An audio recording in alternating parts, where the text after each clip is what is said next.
जब पुलिस शनिवार वाड़ा के अंदर पहुंची तो उन्हें कुछ दिखाई नहीं दिया, लेकिन उन्होंने कुछ सुना।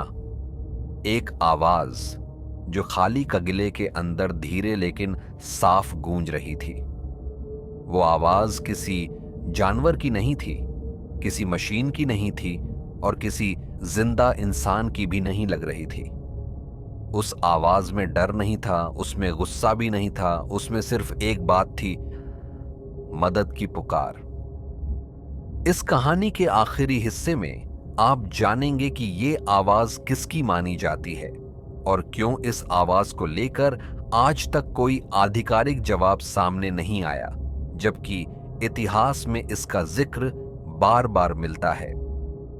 शनिवार वाड़ा पुणे के बीचों बीच स्थित एक पुराना ऐतिहासिक किला है जो कभी मराठा साम्राज्य का अहम केंद्र हुआ करता था। दिन के समय यह किला बिल्कुल सामान्य लगता है, जहां लोग आते हैं, घूमते हैं, तस्वीरें लेते हैं और गाइड इतिहास की कहानियां सुनाते हैं।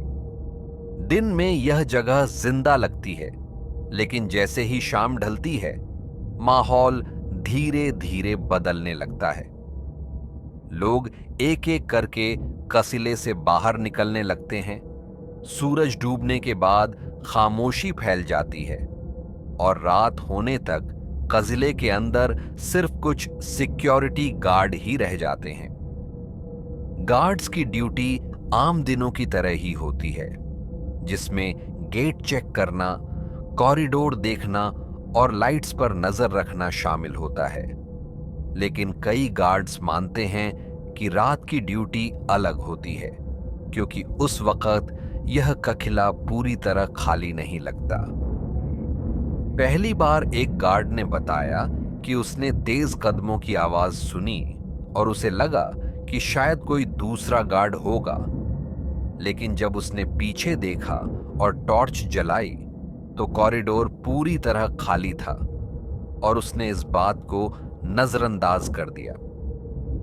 कुछ रातों बाद वही आवाज फिर से सुनाई दी, लेकिन इस बार आवाज ज्यादा साफ और ज्यादा करीब लग रही थी, जैसे कोई किले के अंदर दौड़ रहा हो। लेकिन टॉर्च की रोशनी में फिर भी सामने कुछ नहीं था। धीरे धीरे गार्ड्स ने महसूस किया कि ये आवाज हर रात नहीं आती, बल्कि ज्यादातर अमावस्या की रात सुनाई देती है और लगभग हर बार एक ही जगह से आती है। तीसरी बार कुछ अलग हुआ, क्योंकि इस बार आवाज के साथ शब्द भी थे, साफ शब्द, काका मुझे बचाओ। और गार्ड्स ने कहा कि ये शब्द सिर्फ एक बार नहीं बल्कि कई बार सुनाई दिए। कुछ गार्ड्स डर गए, कुछ ने अपनी ड्यूटी बदलवा ली और कुछ ने इसे अफवाह कहकर टाल दिया। लेकिन कोई भी गार्ड अकेले उस हिस्से में जाने को तैयार नहीं था जहां से ये आवाज आती थी।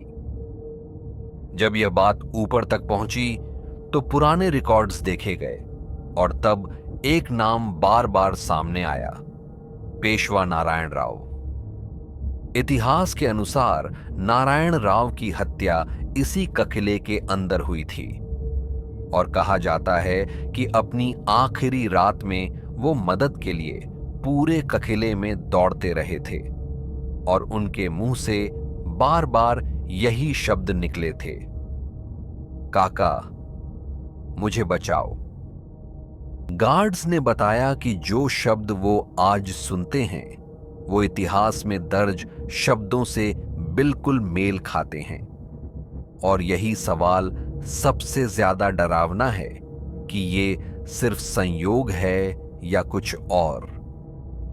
आधिकारिक तौर पर इस पूरे मामले को इतिहास से जोड़कर बंद कर दिया गया, बिना किसी जांच, बिना किसी रिपोर्ट और बिना किसी बयान के। लेकिन आज भी जब अमावस्या की रात आती है, कुछ गार्ड्स कहते हैं कि शनिवार वाड़ा पूरी तरह खामोश नहीं रहता, उन्हें वही आवाज फिर सुनाई देती है, धीमी, साफ, बेबस, काका मुझे बचाओ। शायद कुछ आवाजें इतिहास में कभी पूरी तरह खोती नहीं। मिलते हैं अगले किस्से में। नमस्ते।